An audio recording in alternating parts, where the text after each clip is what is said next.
Bueno, hola a todos. Un saludo muy especial a toda la comunidad católica. Gracias por esta hermosa invitación de Belén en su canal El Rosario de las 11. Es un honor estar acá compartiendo un poco de mi testimonio. Bueno, mi nombre es Maribel Camacho. Yo soy de Bogotá, Colombia.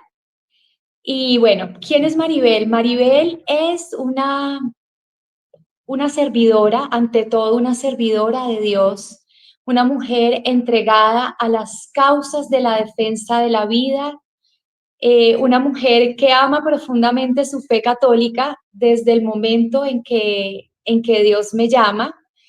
Y bueno, es una mujer que ayuda a muchas mujeres a tomar la decisión de decirle sí a la vida, de decirle sí a gestar a su bebé y también hacerlo a través de la experiencia con la Santísima Virgen María y con Dios, con nuestro Señor.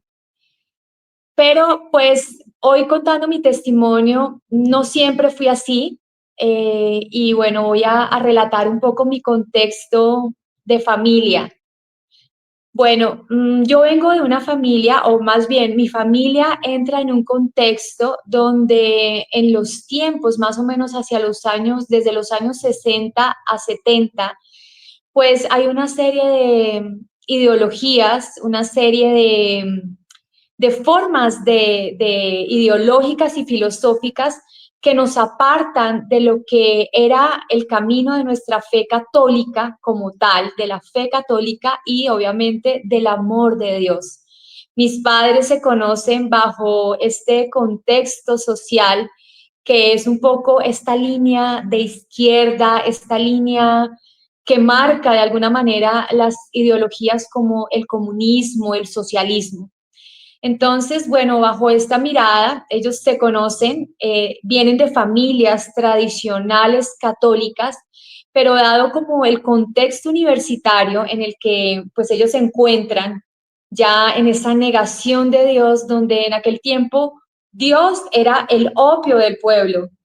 Entonces, pues ellos toman la decisión definitivamente de rechazar de alguna manera su fe, ¿no? Porque yo siempre pienso que uno no puede rechazar a Dios, ni siquiera el más ateo del mundo rechaza directamente a Dios.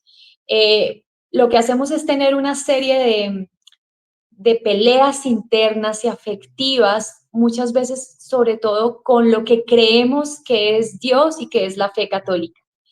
Entonces, bueno, entonces ahí se conocen mis padres en este contexto político y bueno, ahí cuando ellos tenían más o menos 20 años, papá y mamá quedan embarazados de esta personita y ahí inicia una historia de vida, ahí inicia ese momento de mi historia de vida con mis padres muy pequeña y voy creciendo, luego viene mi hermano que tiene 3 años menos que yo y en esta historia de vida, pues empieza a haber como una especie de choque muy pequeña, porque mi abuela, quien era la que me cuidaba cuando yo tenía como 7 años, ella me enseña que Dios existe. Ella me enseña que hay un Dios maravilloso que nos ama. Y recuerdo mucho la palabra de papá Dios, papito Dios. Y bueno, pues yo, siendo tan pequeña de 7 años, yo tuve la certeza de la existencia de Dios, a pesar de que papá y mamá me decían, Dios no existe. Y bueno, entonces yo rezaba, recuerdo mucho que rezaba a las escondidas de mis padres porque a ellos no les gustaba esto, ellos tenían conflictos con mi abuela porque decían que no tenían por qué imponerme la religión católica. Nunca me la impusieron, más bien fue como un amor profundo. Aquí ven a los sagrados corazones que ahora nos acompañan. Y recuerdo mucho que siempre estuve enamorada de ese amor de Dios. Sin embargo, bueno, crecí con las enseñanzas de mi abuela escondida, escondida de mis padres, crecí bajo este contexto y más adelante entra pues ya el tiempo de la adolescencia en mi vida Y en esa adolescencia, pues mis padres toman la decisión de meterme a un colegio que no es confesional. Es un colegio donde pues se experimentaba el arte, la ciencia, y para ellos ese era el camino. Ellos no eran malos padres, eran unos padres excelentes, maravillosos, muy científicos, pero las personas que se alejan de Dios, pues obviamente tienen una realidad muy racional, muy científica. Entonces, pues ellos estaban bajo esa mirada y este colegio, pues era un colegio artístico, científico, pero no se enseñaba la fe católica.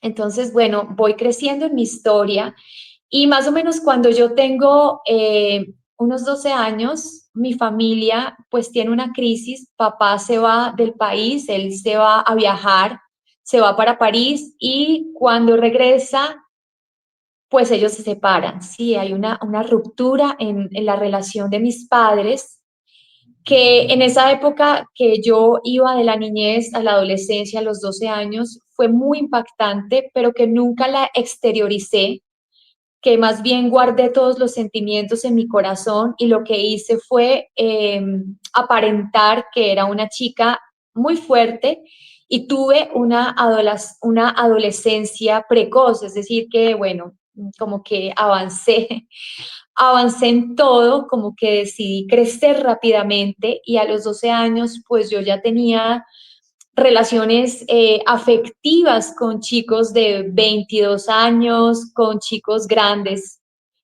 Y bueno, esa fue como mi manera de evadir mi historia. Luego, hacia los 15 años, yo entro a la universidad. Entre los 15 y los 16 salí muy joven y hacia el último año de colegio yo descubrí que quería ser actriz. Yo pensaba que ese era como lo que a mí me gustaba, que yo servía para ser actriz, ya que en el colegio pues me iba bien en todo lo que era el arte de la actuación. Entonces decidí salir del colegio y entrar directamente a estudiar actuación. Entonces, bueno, fue una experiencia fuerte, hermosa también, pero fuerte. Recuerdo que apenas salí del colegio, entré a la universidad, la Academia Superior de Artes de Bogotá, acá en Colombia. Era una de las primeras escuelas artísticas a nivel formal de educación artística. Y pues se hicieron exámenes y bueno, afortunadamente pasé, a pesar de que dentro de mis características habían muchos miedos, habían cosas, habían muchos retos a nivel de la actuación. Pero bueno, entré a la universidad muy jovencita y puedo decir que era la más pequeña, porque además fui la primera promoción de la universidad, era como la más pequeña de la universidad, ¿sí? Era primer año, se abría la escuela, entonces era primer año de actuación, primer año de música, primer año de artes plásticas, y pues yo fui del grupo de artes escénicas, que era el primero, la más pequeña, era joven, y bueno, entré a la universidad y el primer día de entrar a la universidad conocí al que sería mi novio, al que fue mi novio. Iniciamos muy rápido nuestra relación afectiva y pues con él entro a un mundo donde voy conociendo todo de manera muy rápida, muy precoz, en el ambiente del arte, con la verdad mucho desorden, este deseo de vivir, este deseo de ser una gran actriz hizo que yo experimentara pues las salidas, las fiestas y finalmente también empecé a entrar en el mundo de las drogas alucinógenas. La marihuana, esencialmente, como se le llama acá en Colombia, eh, la cannabis. Entonces inicio en este mundo con mi novio, que es una persona mayor que yo, con una experiencia de vida muy fuerte que él ya tenía, ya llevaba años estudiando actuación y bueno, empiezo a vivir esta historia de amor y en el primer año de universidad viene la primera prueba de mi vida y es que quedo en estado de embarazo. Entrar en estado de embarazo siempre tengo que decir esto y lo digo porque sé que es así. Las mujeres, cuando sabemos por primera vez que estamos embarazadas, sentimos una experiencia nueva en nuestro corazón. Hay una emoción, hay una como una especie de gracia, de bendición que recibimos las mujeres al saber que estamos embarazadas, porque es una sorpresa, es reconocer el gran regalo de Dios en nosotras como mujeres de que somos mamás, de que dentro de nosotras hay una vida, hay un hijo. Entonces esto es algo maravilloso, es una emoción impresionante y siendo yo tan joven, pues obviamente es algo nuevo, es algo sorpresivo. Pero instantáneamente, en la mayoría de mujeres que se supone no estamos tan preparadas para tener los hijos, sucede el siguiente efecto y es 2 minutos después, las mujeres entramos a mirar nuestro entorno y decimos, bueno, yo estoy muy joven, yo en este momento no puedo tener a mi hijo, yo en este momento estoy, acabo de entrar a la universidad, soy joven, tengo 15, 16 años, mi familia, ¿qué va a pensar? Mi novio, bueno, entran todas las circunstancias exteriores que hacen que la mujer entre como en dos situaciones interiores, en una guerra racional, en una guerra emocional, para meditar acerca del tema de la maternidad. Entonces, pues lo primero que yo hago y que muy seguramente lo hacen muchas mujeres es, bueno, vamos a hablar con el novio, vamos a hablar con el papá, vamos a ver qué nos dice él, porque pues es la persona, pues es el papá, es la persona, es mi novio, es la persona con la que yo pues tengo esta situación. Entonces yo me encuentro con mi novio y le digo con todos los nervios del mundo, como si fuera algo pues raro, como si yo tuviera ya de por sí la culpa de haber quedado embarazada, le digo, estoy embarazada. Y bueno, él me mira a los ojos con el cariño que pues que él tiene, su manera de amar, porque no juzgo en este momento, nosotros amamos desde lo que conocemos. Y él me dice, ¿tú quieres ser actriz? Y yo le digo, sí, yo quiero ser actriz, yo quiero ser actriz. Me dice, yo también quiero ser actor. Entonces, no podemos tener este bebé, estamos en primer año de la universidad, ¿lo entiendes? Y en mí hay un sentimiento fuerte porque, claro, por un lado, lo que él me dice, entre comillas, racionalmente tiene razón, no es el momento adecuado, son las circunstancias. Y por otro lado, él me ama, se supone que me ama, yo me apoyo en él, es el papá, y él me dice, no es el momento, o sea, es un rechazo que no es un rechazo directo, es un rechazo porque él me lo dice con amor, pero pues es un rechazo del embarazo. Es la primera información que recibe mi embarazo, mi ser mamá. Entonces yo le digo, sí, tienes razón, no, no es el momento, no, tienes razón, no podemos. Entonces él me dice instantáneamente, me dice, no te preocupes, yo tengo la solución y pues tengo que hablar que él ya había tenido esta experiencia del aborto. Si no lo había hablado conmigo, pero más adelante yo me entero que él ya había pasado en una relación pasada por un aborto. Para mí era la primera vez. Entonces, bueno, yo le digo, ok, está bien, hagamos lo que tú dices. Y empiezo a hacer lo que hace una mujer que va a abortar. Lo primero, bloqueo mi mente, ya no rompo instantáneamente y mentalmente el sentimiento mamá e hijo. Lo rompo, lo anulo, no pienso en él, no lo reflexiono. Entonces, esto hace que yo ya no tenga la idea de la maternidad o no la quiera tener, bloqueo mi mente y empiezo a aceptar mi nueva realidad de tranquila, no es ahorita, es más adelante. lo que llamamos la famosa frase de interrupción del embarazo. Y abro comillas para decir, no existe la interrupción de un embarazo, porque la interrupción es algo que tú cortas, pero más adelante puedes retomar. Un embarazo, un aborto es algo que no se puede volver a retomar, ¿sí? El embarazo con el aborto se acaba, se extermina la vida que llevas adentro. Entonces, pero yo lo veía de esa manera y bueno, y retomo un instante en mi vida de colegio. Recuerden que eso fue hace, a ver, más o menos en el año entre el 92 y el 95, más o menos, haciendo mis cálculos. Un tiempo donde se supone que el aborto era ilegal y sin embargo todo se podía hacer con el aborto. No es cierto que era necesario abortar según las causales que ahora existen en mi país, Colombia, que son unas causales de violación, de malformación, no.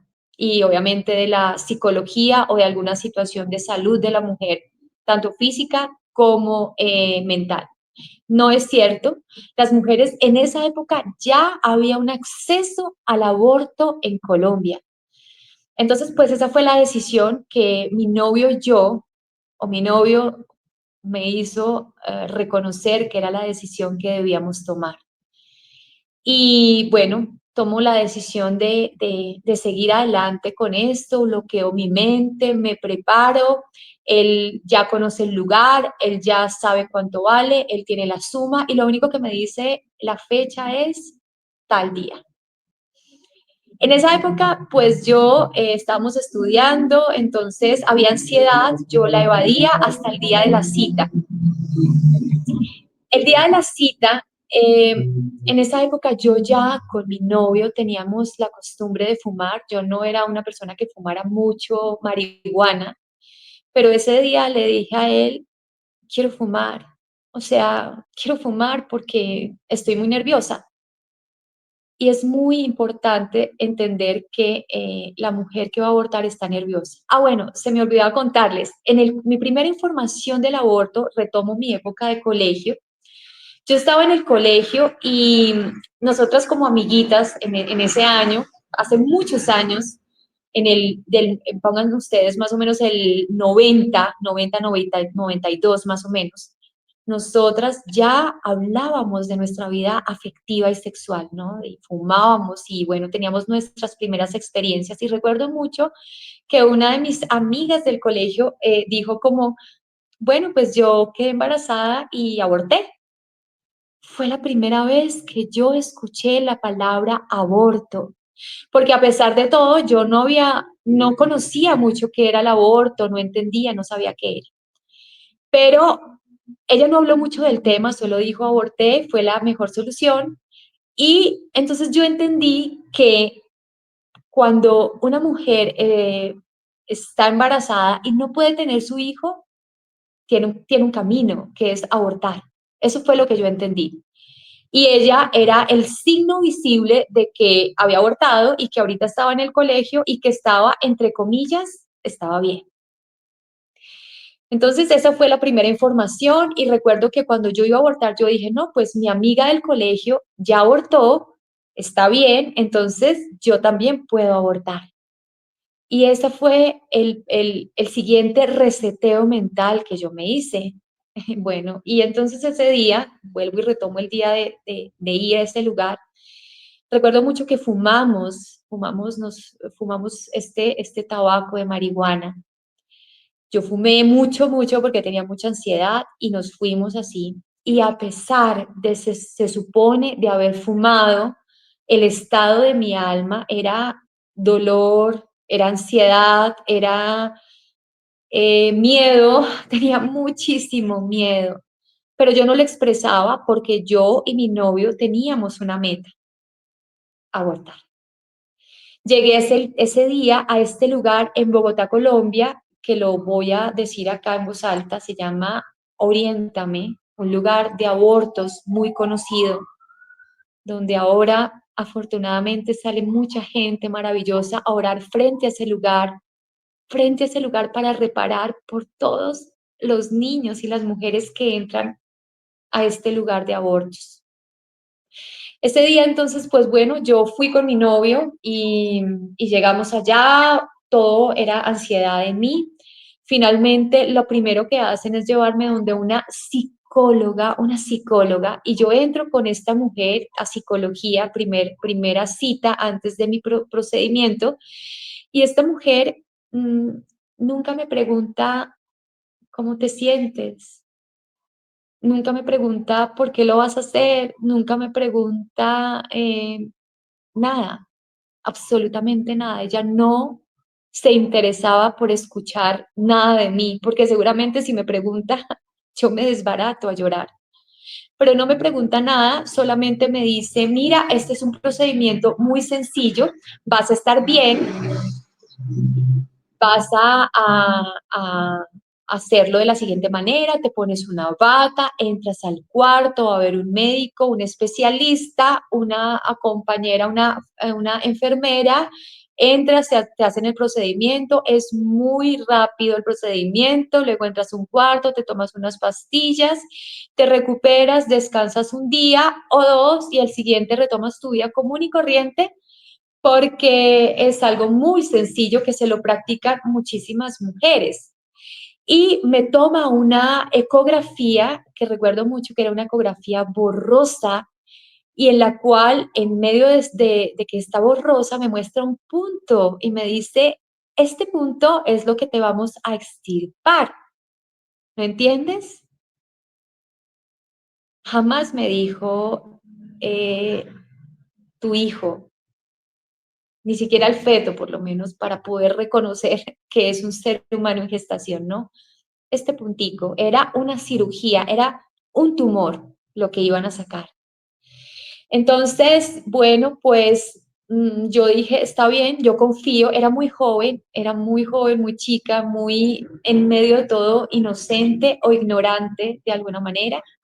Entonces, bueno, entramos nuevamente, ya luego entré a este cuarto donde me iban a hacer el procedimiento, me acuestan en una camilla, me ponen, bueno, me pongo una bata, me acuestan en la camilla, me acuesto en la cama y recuerdo mucho que yo estaba mirando el techo y empiezo a llorar.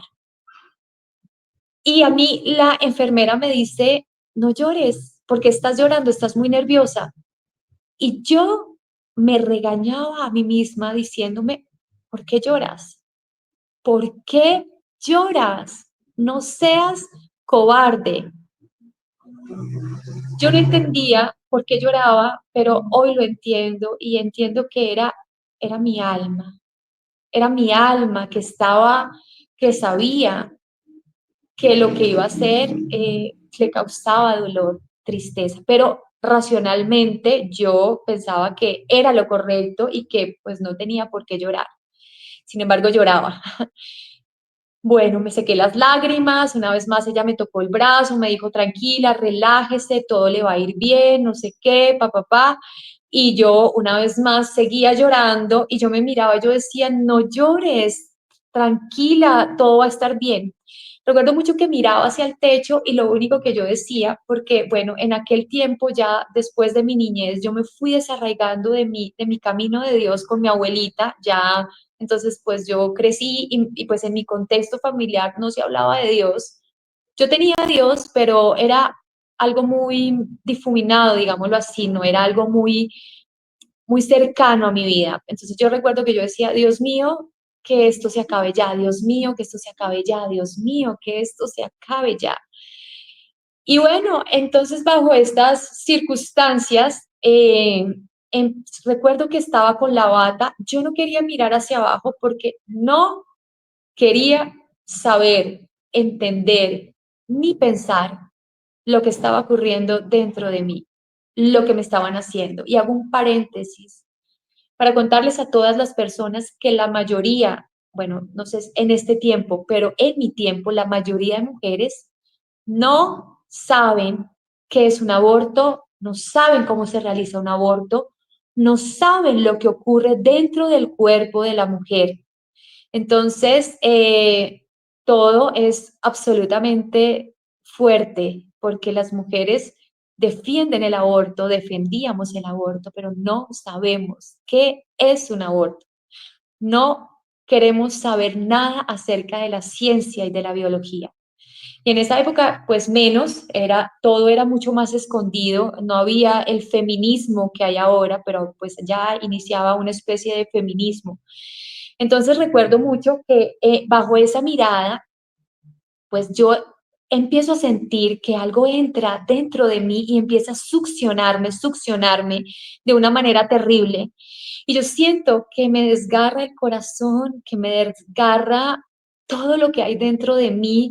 Siento que voy a trasbocar, me siento mareada, siento que me van a sacar el corazón, literal. El corazón estaba a mil y sentía que algo me chupaba el corazón. Y yo decía, por favor, rápido, por favor, que se acabe ya. Hasta que se supone que el médico termina, yo descanso, me limpio las lágrimas porque no dejé de llorar ni un solo instante. Luego me coloco la ropa, me cambio con un dolor profundo en mi cuerpo y en mi alma, claro que sí, pero pues el dolor del cuerpo era una cosa horrible. Me entran a un cuarto, recuerdo mucho que en ese cuarto habían más mujeres y siempre también cuento eso, es impresionante cómo ninguna de las chicas, de las mujeres que estábamos ahí nos mirábamos, porque aunque la mujer crea que defiende el aborto, no es algo que le parezca maravilloso. Nadie se puede mirar a la cara porque todas sabemos que es algo que no está bien. Así lo neguemos racional y en la boca. Y todas agachábamos el rostro. Yo siempre me imagino y hago un paralelo a un lugar donde hay maternidad y a pesar del dolor, porque el parto se supone que es muy doloroso, bueno, yo no, nunca he tenido un parto, pero sé que es así. Todas las mujeres se miran con este dolor del parto, pero con la satisfacción para saber cómo le fue a la otra, cómo estás tú, las mamás con sus bebés, algo totalmente diferente, pero acá no. Acá todas agachamos la mirada, todas cerramos los ojos, nos dieron unas pastillas y a la hora salimos ya sin el mismo dolor, digámoslo así, nos dieron un caldo, recuerdo mucho, un pocillo de caldo, no más, unas galletas. Salgo yo y me encuentro con mi novio en esa ansiedad, porque él también lo sabe, aunque lo niegue, con esa ansiedad de si la abrazo, la beso, cómo le hablo, se me acerca, abre los ojos y me pregunta, ¿cómo estás? ¿Cómo te fue? Y yo, con mi rostro serio, con mi experiencia de dolor y seguramente con rabia, aunque no la quise evidenciar, le dije, estoy bien, quiero irme a mi casa, quiero dormir. No hubo más palabras, no hubo más palabras. Y ahí pues inicia todo este tema, me voy a mi casa sola, no estaba, creo que no estaba mi familia, me encierro en mi cuarto, me acuesto a dormir, lloro, duermo, saco todo de mí y al otro día me levanto y reseteo mi mente para que de aquí en adelante no volver a pensar en lo que pasó o verlo como fue una cirugía. Y de ahí en adelante sigo mi vida como si no hubiera pasado nada, se supone, ¿no? Interiormente, muy interiormente seguramente, habían muchas cosas, pero exteriormente reseteo mi cabeza como cuando uno hace una catarsis, cuando uno tiene un trauma, cierra su pensamiento y sigue adelante.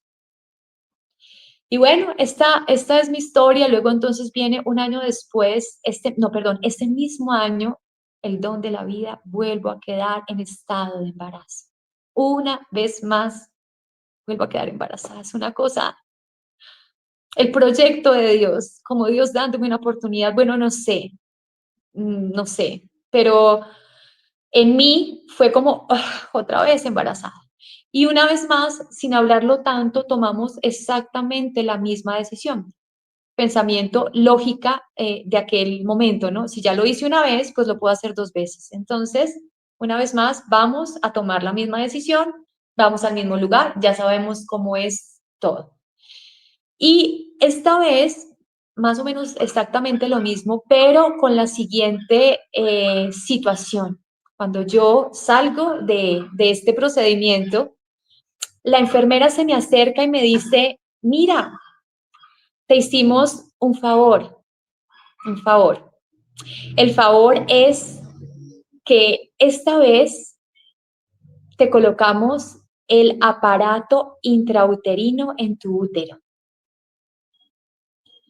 el DIU, el famoso DIU de metal, este aparato que se supone es un anticonceptivo, pero que realmente es un abortivo, que las mujeres no lo saben. Y pues yo en mi ingenuidad y en mi manera de pensar, pues le dije, oye, gracias, qué lindas, qué gran favor me hicieron, muchísimas gracias, lo necesitaba. Obviamente mi novio pues lo paga y salimos muy felices porque esta vez ellas nos ayudaron a planificar para no volver a cometer el mismo error. Lo que no sabíamos es que este aparato causa en las mujeres unos sangrados de 15 días, de una cantidad de tiempo, las mujeres se agotan y se acaban porque no solamente estás, ¿cómo se dice?, obstruyendo tu útero con un aparato desconocido, sino que estás provocando mini abortos. ¿Por qué? Porque este aparato no es un aparato para impedir la concepción, no, no lo es. Ninguno, ni las pastillas, ni ningún anticonceptivo impide la gestación. Lo que hace este aparato y lo que hacen las pastillas y bueno, todos los procedimientos de anticoncepción, menos el condón, lo que hacen es que la gestación se da, pero en los primeros días este aparato se coloca en el lugar donde se va a anidar el bebé en gestación, en los primeros días, en las primeras semanas. Entonces, cuando hay un aparato así, pues no se puede agarrar de las paredes del útero para empezar a crecer, sino que tiene que directamente salir en forma de sangrado. Entonces, este bebé en sus primeras semanas es abortado. ¿Cuántos abortos tenemos las mujeres con este aparato intrauterino? ¿Cuántos abortos producimos? ¿Cuántos bebés con estos anticonceptivos que son falsos? La pastilla del día después, todo. Porque ninguno impide la gestación se da si se tiene que dar. Pero estos aparatos hacen que el útero se vuelva resbaladizo y sangre. Y entonces el bebé sale con los sangrados. Pues entonces yo me empecé a enfermar sin este conocimiento que les digo porque no lo tenía y pues definitivamente me lo tuve que quitar. Y así fue. Y una vez más, sigo mi vida como si nada.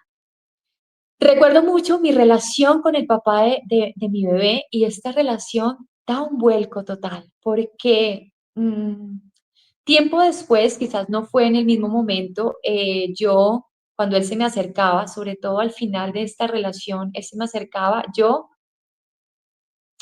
lo rechazaba. No sabía por qué, simplemente yo pensaba, no, pues es que ya se me acabó el amor, realmente siento que no, ya no, no siento lo mismo. Mucho tiempo después supe que era uno de los famosos síndromes o secuelas posaborto, emocionalmente que no reconocía y era un rechazo absoluto hacia el papá de mi bebé que me hizo abortar. No lo culpo, no, no lo culpo y de hecho ya lo he hablado con él muchas veces, porque él también responde a un conocimiento que él tenía o que él creía que era bueno. Y es una persona linda que ahorita tiene un camino diferente al mío y por eso quiero aclarar esto por si él algún día lo vuelve a ver. No lo culpo, simplemente los dos somos los hijos de unas circunstancias que nos rodean. Pero sí, yo sí me reconozco culpable y él el día de mañana que pueda seguramente trascender en el tema de su vida de fe y en su pecado va a poder reconocer también su culpa. Yo me reconozco culpable, pero también sé que hay una serie de circunstancias que me rodean, que me rodeaban en ese momento.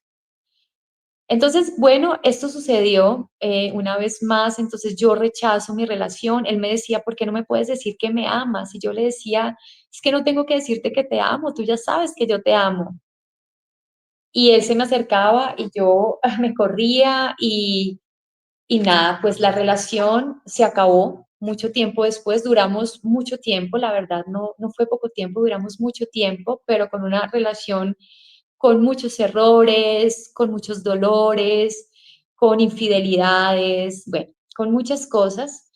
Y bueno, finalmente entonces sigo yo una vida cada vez más desordenada, me voy de mi casa, empiezo a tener novios, tener una vida sexual desaforada, empiezo a incrementar mis consumos de marihuana y ahora entonces también conozco nuevas drogas como la cocaína y tengo un estilo de vida donde yo creo que soy una mujer empoderada porque hago de todo, vivo de todo, soy actriz, experimento la vida y todo esto me hace ser una mujer de muchos conocimientos, cuando en realidad dentro de mí lo único que había era deseos de morir.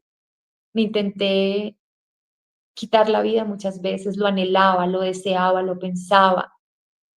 Tuve algunos intentos, no tantos como el deseo que tuve, pero muchos días, depresiones profundas, no quería levantarme, semanas enteras, pero frente a los demás yo proyectaba estar bien. Y así fui de relación en relación y mi manera de evadirlo era teniendo novios. Novios, este ya no me sirve, este tampoco, quiero ahora otro. Vuelvo nuevamente a tener una relación más o menos estable y una vez más quedo en estado de embarazo. Es una historia fuerte que no me enorgullece, me avergüenza ahora que lo puedo ver desde Dios, pero es mi historia y es así. Y vuelvo a quedar una vez más en estado de embarazo. Y esta vez se supone que yo ya era una mujer más empoderada, una mujer que defendía el aborto, una mujer que pensaba que el aborto era la solución para no tener tu bebé, para no traerlo a sufrir, para no sufrir tú en los momentos en que no era apropiado, sino para poderlo tener más adelante, cuando yo ya tuviera las herramientas para tener a mi hijo. Pero resulta que no es así, resulta que las cosas no son como nosotras las pensamos, pero esa era mi lógica mental y por eso entiendo tanto a las mujeres que defienden el aborto. Las entiendo, pero están equivocadas y lo digo siempre. Y yo en ese momento empoderada le decía a todo el mundo, sí, el aborto, no de la misma manera que se hace ahora, porque ahora es de una manera sin ningún tipo de vergüenza, en esa época era un poco más prudencial, digámoslo así, pero yo defendía el aborto y si una amiga me decía, mira, estoy embarazada, no puedo tener mi bebé, bueno, camina, yo te acompaño, tienes que abortar. Y en esa época yo le dije al papá de mi bebé, pues mira, no puedo tenerlo y en esta situación el papá de mi bebé me dijo, por favor, no lo hagas, o sea, yo soy el papá, no hagas esto. Pero yo no lo escuché, porque en ese momento de mi vida yo pensaba que lo que yo decidía era mi cuerpo, era mi decisión, era mi vientre el que iba a tener a mi bebé. Entonces yo dije, no, lo siento, pero no lo voy a tener, porque soy yo la mamá y está dentro de mí, entonces no lo voy a tener. Ya habíamos terminado la relación y él era una persona que me amaba mucho, un hombre bueno, también pues alejado de Dios, pero un hombre también muy bueno. Y decidió finalmente acompañarme, conseguir el dinero y apoyarme en mi tercer aborto. Pasó mi vida, se acabó esta relación, seguí con otra relación, todo era crisis, todo era oscuridad, pero por fuera yo era súper actriz, pero por fuera yo viajaba, conocía el mundo, pero por dentro llegaba a mi cuarto a llorar y yo pensaba que yo era así porque yo era bipolar, porque pues y porque era actriz, entonces yo decía, no, pues mi vida es de subidas y de bajadas porque bueno, yo soy una mujer emocional, eh, no sé, no sé, siempre pensé que era como una psicología, pero jamás imaginé que yo tenía heridas tan fuertes por el aborto. Yo no sabía que era eso, no sabía el síndrome posaborto. Por eso lo defiendo tanto en este momento. Y bueno, y así seguí mi vida. Luego tuve otra relación, la última relación muy fuerte también, y una cuarta vez quedé en estado de embarazo. Una vez más quedé, yo decía, ¿qué es esto otra vez? Pero por fuera yo diciendo, no, pues normal, esto ya me ha pasado, tengo que asumirlo, pero por dentro yo decía, otra vez embarazada, otra vez. Y miren, les confieso algo, una mujer que aborta no quiere abortar. No es verdad, nadie dice, uy, qué maravilla, vamos a abortar, vamos todas en grupo a abortar, o sea, esto es una maravilla, no, ninguna mujer, por más que defienda el aborto, quiere abortar porque sabe que es algo malo, porque hay miedo, porque hay dolor, aunque no tenga un conocimiento profundo de lo que hace, aunque tenga unas justificaciones o unas falacias acerca de lo que está haciendo, una mujer no quiere abortar. Entonces yo pensé, esta vez no quiero quiero hacerme el mismo procedimiento, esta vez voy a hacer otro procedimiento que va a ser con las pastillas, porque pues es mejor, así no tengo que ir hasta allá, no tengo que gastar el mismo dinero y pues ya está, es mucho mejor así. Entonces, bueno, tomé la decisión de comprarme las pastillas con mi novio, que también me apoyó, y yo le dije, mira, me voy a tomar las pastillas. Y sucedió, bueno, lo que saben las personas que han utilizado pastillas para abortar. No sé si vieron la película de Abby, Inesperado, que es algo terrible. Las mujeres en la casa, solas, enfermas 1 o 2 días, total, enferma, con sangrados, con diarrea, con vómito, con de todo, porque el cuerpo quiere sacar todo por todos lados, entonces es una cosa horrible, dolor, unos cólicos y bueno, se termina esto, estás en tu casa, te tomas agüitas aromáticas, lo que uno se toma y bueno, ya después de este proceso me encuentro con mi novio y me dice, bueno, ¿cómo te fue? Y yo pues no sé, yo hice todo y pues sangré y pues esperemos a ver. Y entonces esta vez fuimos a un lugar muy conocido en Bogotá, que ahora se reconoce como un abortorio, pero que en esa época promovían, se supone, la familia, pero en ese tiempo, no, en ese tiempo ese lugar se llama Profamilia.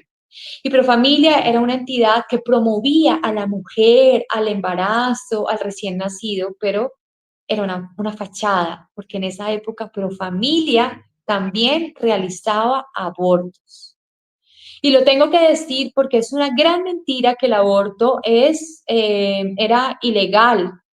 Yo nunca tuve algún tipo de acusación, o sea, algún tipo de, sí que me dijeran, usted cometió un fraude porque el aborto es ilegal. No, el aborto siempre, entre comillas, ha sido ilegal, pero siempre se da y nunca hay una ley que lo sancione. Ni yo, ni las otras mujeres que abortaron que conocí, ni los médicos, ni las enfermeras. Es una falacia pensar que hasta ahora se está dando el aborto en Colombia y que el aborto se da a través de las sentencias que son falsas, porque las mujeres en Colombia no abortan solamente por aborto, por malformación del bebé, la mujer aborta simplemente porque tiene una crisis emocional y solo por una crisis comete el peor error de su vida. Pero bueno, digamos que así es la ley, así es el mundo. Entonces, bueno, yo una vez más voy a ese lugar y ese lugar me dice, mira, te tomamos una ecografía y te tomamos la prueba y pues nos dimos cuenta que eso que tú empezaste no se terminó, entonces nosotros te vamos a terminar el proceso con un legrado. ¿Qué significa eso? No sé. No sé si mi bebé seguía dentro de mí, si no seguía, si estaba luchando por su vida, no lo sé.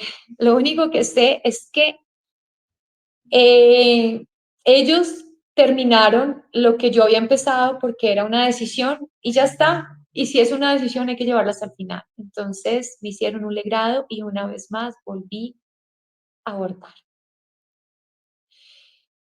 Y bueno, toda esta historia súper fuerte para ya iniciar el momento en el que yo seguía evadiendo mi vida, yo me seguía drogando, no de una manera tan desfogada, pero lo hacía yo seguía en este mundo y metida en cosas de nueva era, etcétera.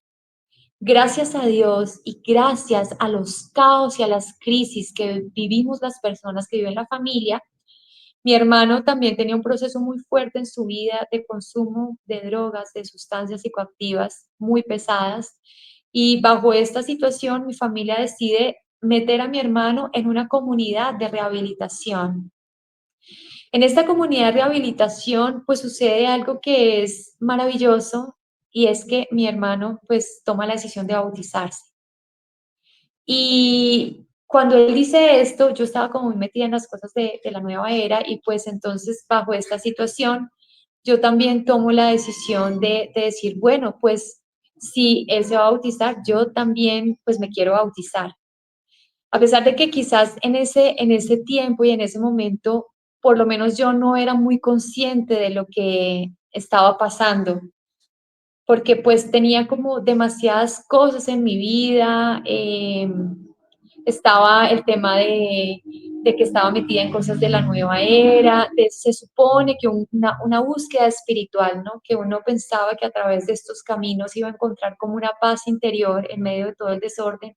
Entonces, pues en este revuelto habían personas que te decían cosas como, no, pues tú puedes rezarle a hacer esto, pero también puedes rezar el rosario, también puedes creer en Dios y bueno, todo como un revuelto de estas cosas que se dan.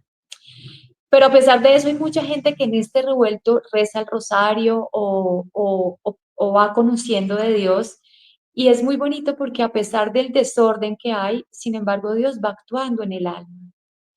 Entonces, bueno, pues yo en esa época con toda esta confusión, pues también tomé la decisión de bautizarme y empieza a suceder algo que es maravilloso y es que a esta comunidad donde estaba mi familia, donde estaba mi hermano, pues viene un grupo de personas, de chicos jóvenes que vienen a catequizarnos. Y yo nuevamente empiezo como con esta emoción, aunque no muy clara, de lo que estoy empezando a escuchar acerca de nuestro Señor Jesucristo, acerca de la vida de la fe católica. Y sin embargo, pues empiezo a moverme espiritualmente, emociones, sin todavía tomar decisiones radicales en mi vida en muchos aspectos, y pues tomo la decisión de bautizar. Todos sabemos que a los 24 años, para bautizarse, pues obviamente hay que hacer una confesión de vida. Y ahí entonces, cuando yo tengo que bautizarme, pues tengo que hacer una confesión de vida con un sacerdote muy especial que nos acompañó en ese momento. Y bueno, en esta confesión de vida, entonces, pues sucede lo que tiene que suceder y es que por primera vez en mi vida, yo cuando me voy confesando, esto sucede. Se quita una venda de mis ojos, no externos, sino internos, de mi corazón, de todos mis sentidos, y yo por primera vez puedo entender lo que yo hice en el aborto, que fue tomar la decisión de acabar con la vida de mis hijos, que fue la decisión de romper la misión a la que Dios me había llamado y había llamado a mis hijos, que fue acabar con un proyecto de Dios, que fue acabar con las vidas de los seres que son más allegados a la mujer, que son los hijos. Era la primera vez que yo entendía esto y que yo lo podía ver. Entonces, bueno, bajo estas situaciones fue un proceso maravilloso y doloroso. Y siempre he dicho esto, hago un paréntesis para decir algo muy importante. La mayoría de personas, de mujeres, sobre todo que han pasado por aborto, o personas que no están en la gracia de Dios, sino que están en pecado, no pueden entender racional, ni siquiera racionalmente lo que están haciendo, porque el pecado obscurece el corazón en primer lugar, la mente, la voluntad, todas las potencias del hombre se oscurecen. Entonces, por más que uno intente tener a veces un debate con una persona que defiende el aborto, la homosexualidad, el matrimonio de parejas homosexuales, bueno, todo esto es muy difícil porque ellos han trabajado unos racionamientos que se han endurecido a nivel espiritual, emocional, el corazón no lo entiende, el sentido común se subtrae, entonces por eso vienen todas estas ideologías revueltas, muy elocuentes, que en el fondo son vacías y huecas, falacias, y las personas no logran ver la verdad, porque la verdad solo se ve a partir de la gracia de Dios. Y la gracia de Dios, como todos lo sabemos, viene a través, pues, de ese regresar nuevamente al amor de Dios a través de los sacramentos. La gracia es un regalo, es un don que Dios nos da a través de la confesión, a través de la comunión, a través de esa gracia que el Señor da a través de sus sacramentos. Entonces, el alma está oscurecida y cuando recibe la gracia puede ver, puede entender, ¿sí? Y obviamente se hace se abre el entendimiento, porque la gracia viene acompañada del Espíritu Santo, de los dones del Espíritu Santo. Entonces uno entiende lo que antes no entendía. Esta gracia, debo decirlo, solo por misericordia de Dios, a veces llega en personas, digamos, que no se han confesado o que no han comulgado, porque el Señor quiere salvar un alma y en un momento la persona puede estar, por ejemplo, leyendo la Biblia o puede estar en un lugar y el Señor simplemente decide derramar su gracia y revelarle a esa alma algo que nunca había visto ni entendido y esto se vuelve como una especie de, no sé, creo que es como una especie de iluminación, podemos decirlo así, ¿no? Hay diferentes niveles, ¿no? No es una iluminación a nivel profundo, que hay gente que ve a nuestro Señor o que tiene experiencias de iluminación fuertes, pero sí, pero sí viene algo de esa iluminación de lo que nosotros hemos hecho. Entonces, cuando llega este momento de conversión es tan hermoso y tan fuerte porque uno puede recibir ese amor de Dios que te hace sentir como que nada en el mundo había podido llenar ese vacío, nada de lo que hacías, ni las personas, ni las circunstancias, ni lo que consumes, ni las drogas, ni los placeres, ni nada, solo Dios. Pero al mismo tiempo es doloroso porque tú empiezas a ver tu alma, cómo tú eres, cómo tú sientes y lo que tú has hecho. Cuántas cosas hemos hecho en las que hemos ofendido a Dios, en las que hemos perdido nuestro amor y nuestra dignidad a nosotros y sobre todo a las personas que amamos, especialmente en el aborto, a los hijos, que sí habían hijos, que yo nunca lo había entendido antes, o sea, no entendía en sí mismo que yo tenía hijos, porque además no entendía mucho del plano espiritual. Entonces, simplemente yo pensé que había acabado con algo y ya está.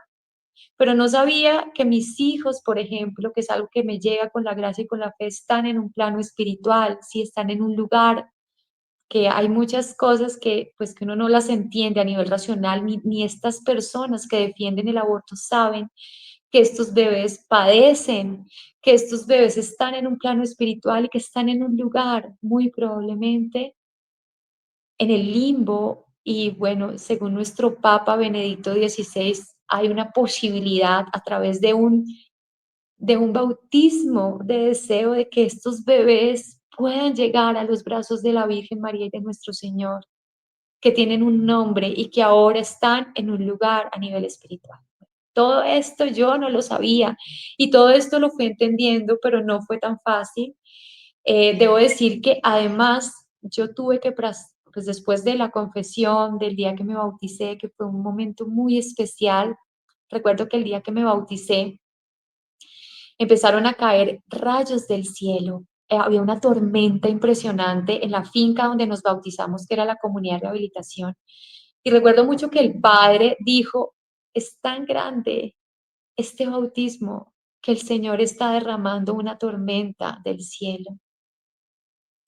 El Señor está mostrando su poder y su porque yo nunca había visto o entendido el temor de Dios tampoco. O sea, no, Hay muchas cosas que un alma que no está en estado de gracia, que no tiene el sacramento del bautismo, que no tiene la gracia de los sacramentos, que además el entorno que lo rodea pues no le muestra a Dios, pues es muy difícil que pueda entender algunas cosas que uno diría, pero es que es simple, es sentido común.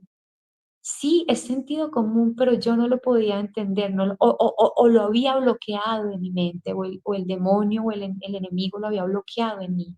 Y a veces nosotros no entendemos que las mujeres que defienden el aborto no lo logran entender. Y es un trabajo de oración, por eso es que hay que orar por ellas y por eso es que hay que orar por estos lugares de aborto y por eso es que hay que orar por los bebés y por las mujeres que están en crisis de embarazo, porque esto es una batalla espiritual.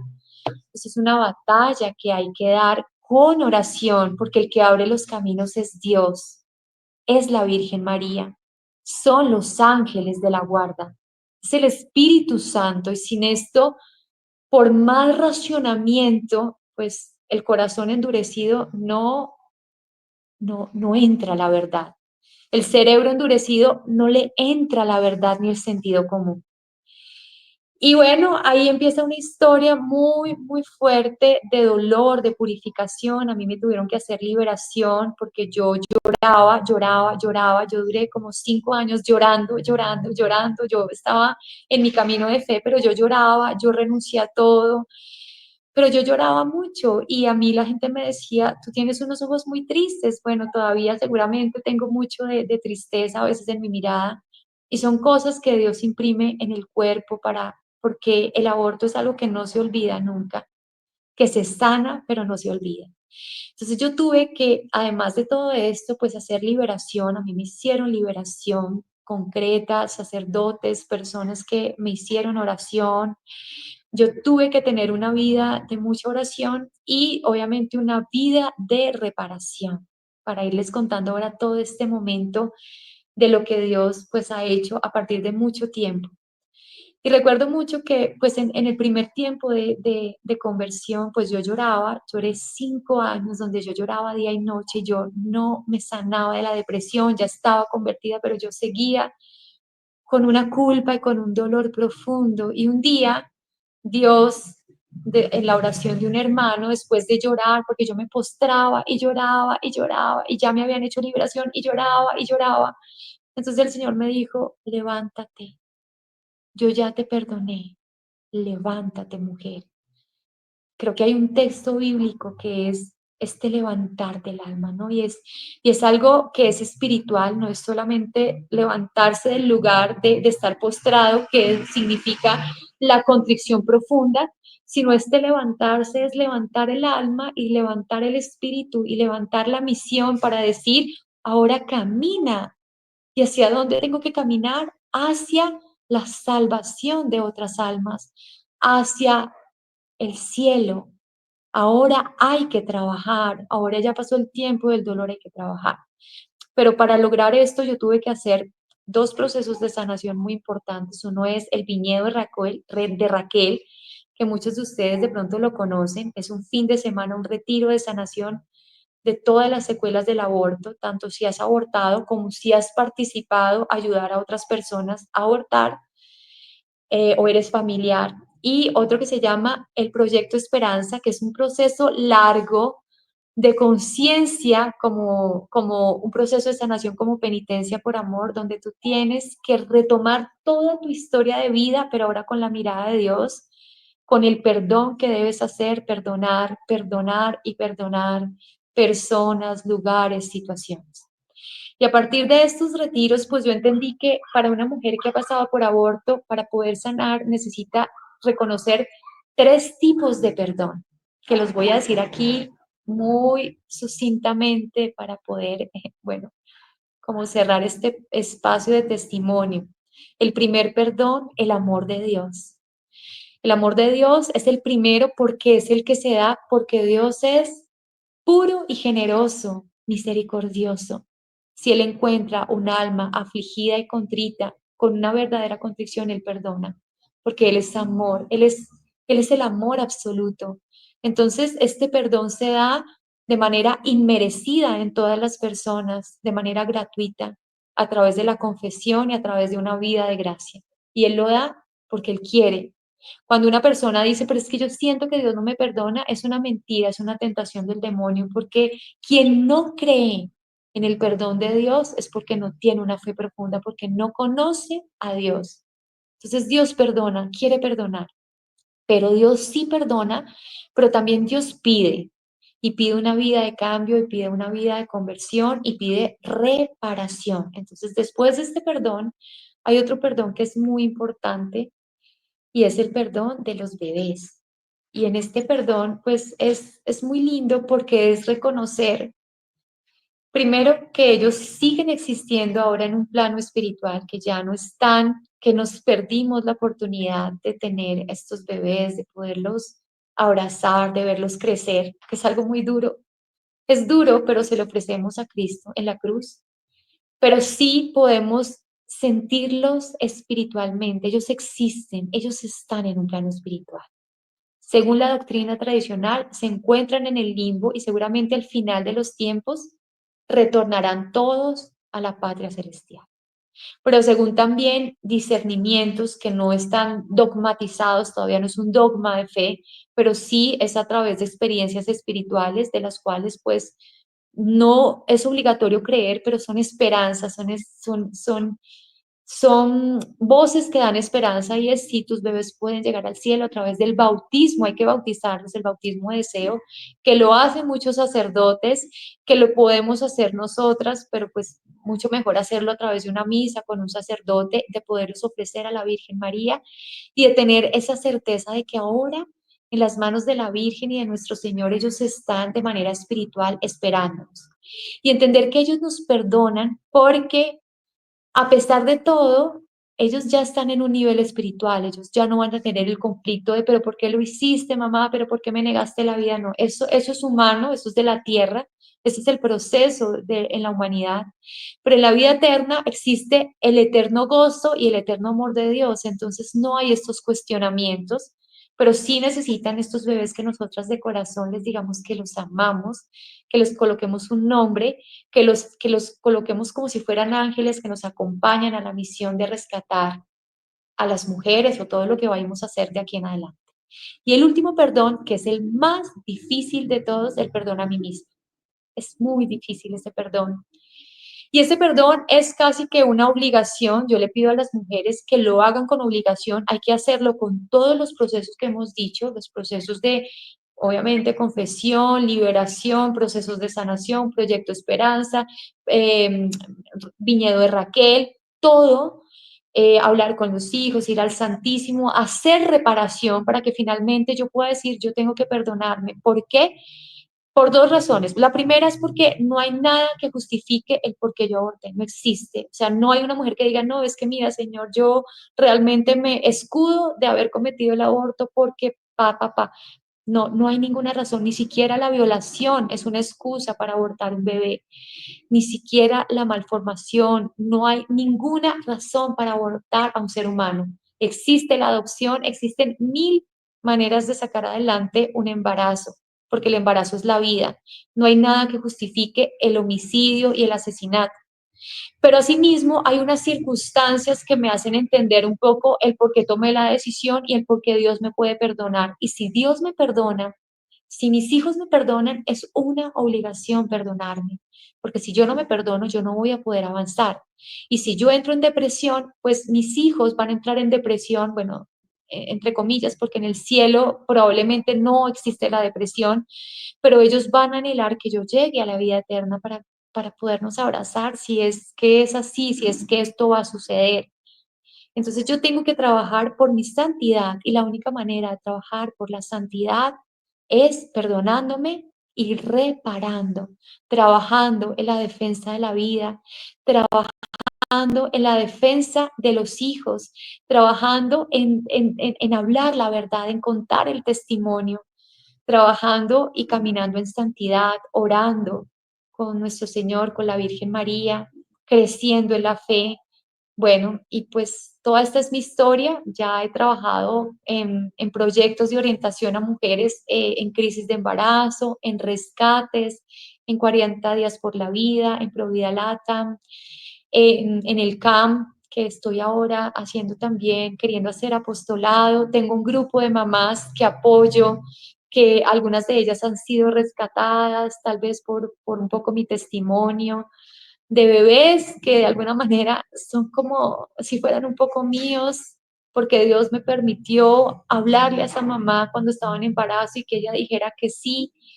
Ahora existen los grupos pro vida que en mi tiempo no existieron y que siempre le dije a Dios, ¿por qué?